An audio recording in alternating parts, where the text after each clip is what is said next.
All right, so I want to give you a few tips that will definitely help you to understand spoken English and be able to speak English fluently, much faster. Practice your English, your listening skills every day. I want you to listen to English every day. Okay, I'm going to tell you about an experience that I had. Okay, so I started learning English online, like almost all of you out there. And so I was used to talking to people online and stuff like that. That's how I practice my speaking, by talking to people online.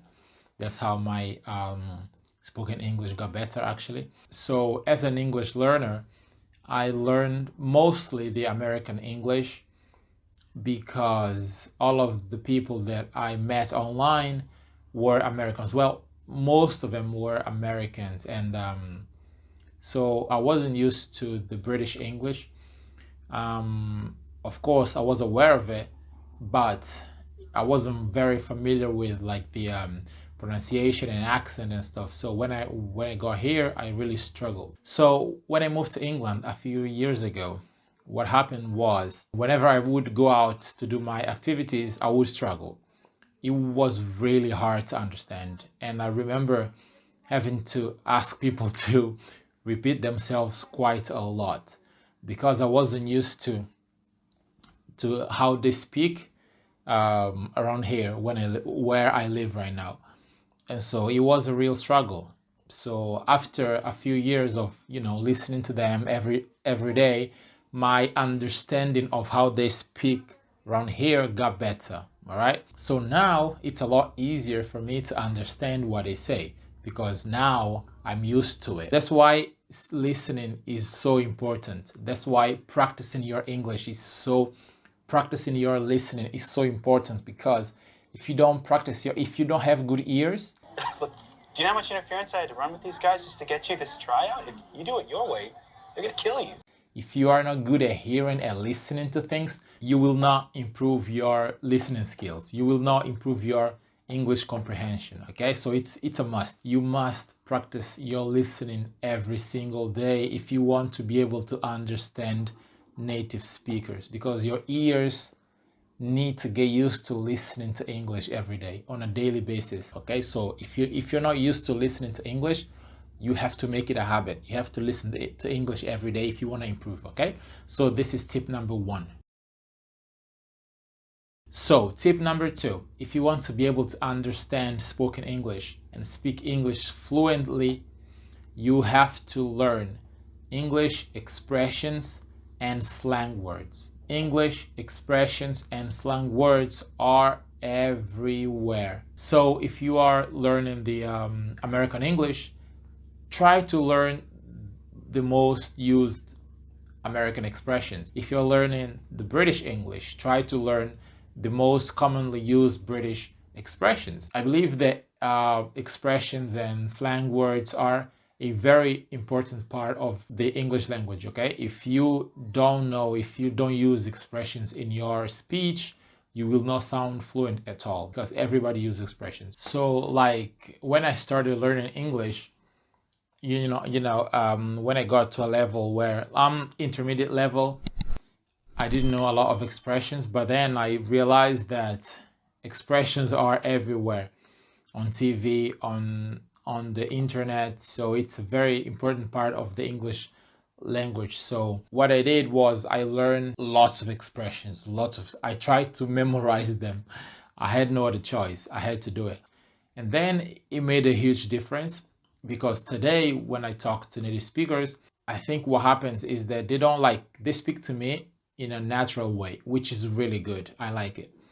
And the more I speak to them, the more I learn and the more I practice my English, which is amazing. So like if I say, that's not my cup of tea. Not my cup of tea, this place. Okay, you need to know what it means. Or if I say, let's cut to the chase. Okay, let's cut to the chase. Let's cut to the chase. You need to know what they mean, because they are very, very common. They are very, very common in English. Or if I say, you're a chatterbox. He's a chatterbox, isn't he? Come on. What does that mean? Chatterbox. What does that mean? Or if I say, I'm a badass. Badass. I'm a badass. What does that mean? I mean, well, you need to understand. I mean, these are very, very common. You need to know them, okay? The third tip that I want to give you is very important for you to be able to understand native speakers. I mean, this is huge, huge. Okay, so you have to learn about linking words and reduction. How's it going? I remember watching films and then I would hear people say, "What are you doing? What are you doing? What are you doing?"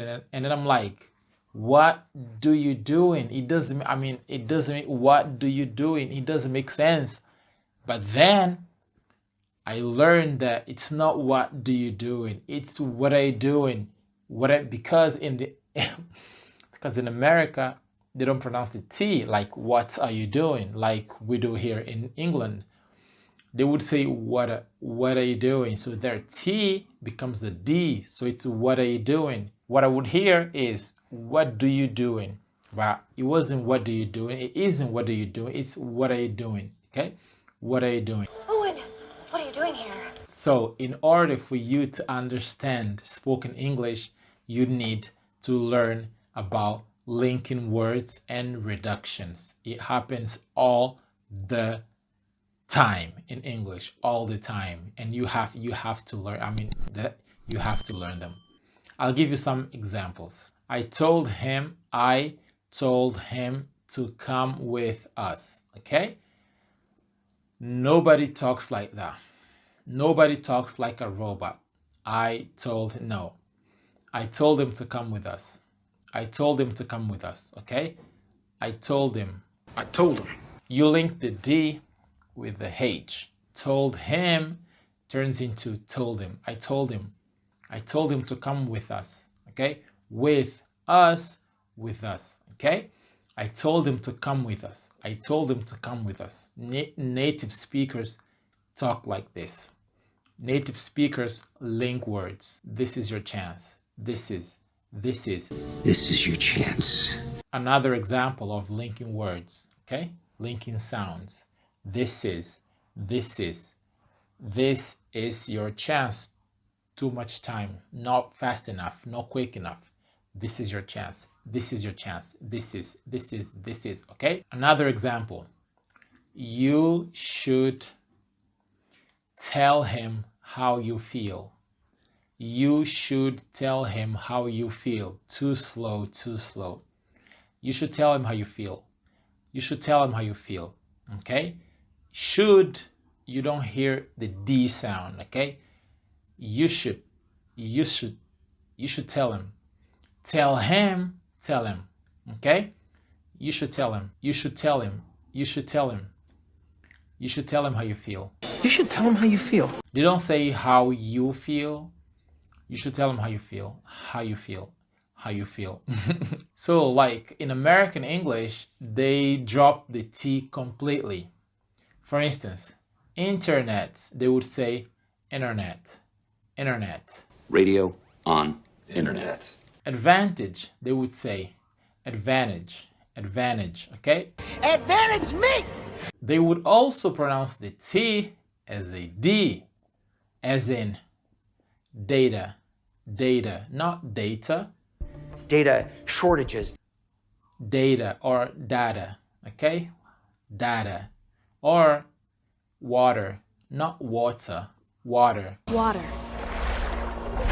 So you have to be aware that this happens in American English. In British English, on the other hand, we have the glottal T. Is it glottal T or glottal stop? Glottal T? Okay, I don't know what they call it. Something like that. In American English, they say water. In British English Standard, they would say water. But a lot of people would say water. Or better. Or daughter. Yeah, glottal T. Oh, glottal stop, glottal T. So the fourth tip that I want to give you that will help you understand spoken English and speak English fluently is to learn and use contractions in your conversation. If you do not learn and use contractions in your speech, you will not sound very fluent, I'm afraid. You know, this is the hard truth. Okay, if I say, this is kind of cool. Okay, we all know this. This is kind of cool. Native speakers most of the time would say, this is kind of cool. Kind of cool, okay? Kind of turns into kinda. Okay, this is kind of cool. This is kind of cool. You should have talked to her. You should have talked to her. Takes too long. You should have talked to her. You should have talked to her. You should have talked to her. You should have talked to her much quicker. If you want to sound like a native speaker, if you want to speak English fluently and understand spoken English, contractions is a big part of that. You need to learn and use contractions every day. If I say, I don't want to go, yeah, that's fine. But if you want to sound more fluent, I don't want to go. I don't want to go. Don't, you drop the T. Want to, wanna. I don't want to go. I don't want to go. I don't want to go. I don't want to go. How is it going? Yeah, great. Wow. What? No, how is it going? Nah, too slow. Takes too much time to say it. How's it going? Hey, how's it going? Hey, how's it going? Okay, how is it going? Hey, how's it going? Contractions everywhere, all over the place. This is tip number 4. Let's move on to the next tip. Tip number 5. I don't know if you are aware, but native speakers cut their sentences short all the time. And you have to be aware of that in order to understand what they say and in order to speak English fluently. For instance, what are you doing? Remember that in American English, their T turns into a D. So what are you doing is pronounced what are you doing? What are you doing? So what are you doing turns into what are you doing? What are you doing? That turns into what you doing? What you doing? How are you doing? How you doing? So if you are only used to how are you doing and then you hear how you doing, you'll be like, what's that? What the hell? I mean, it doesn't make sense. Okay, so this is why this video is very helpful. This is proper spoken English. What are you doing? What you doing? How's it going? What do you think about that? What do you think about that? What you think about that? What you think? Hey, what you think? What you think about that? Are you all right? You all right? So if you want to be able to understand spoken English in movies and TV and in real life, you need to know that native speakers cut their sentences short.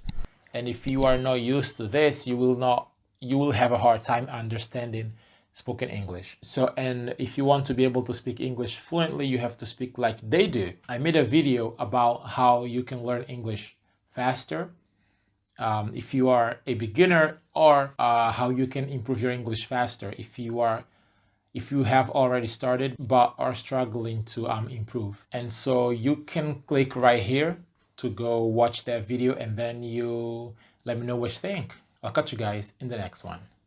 Peace.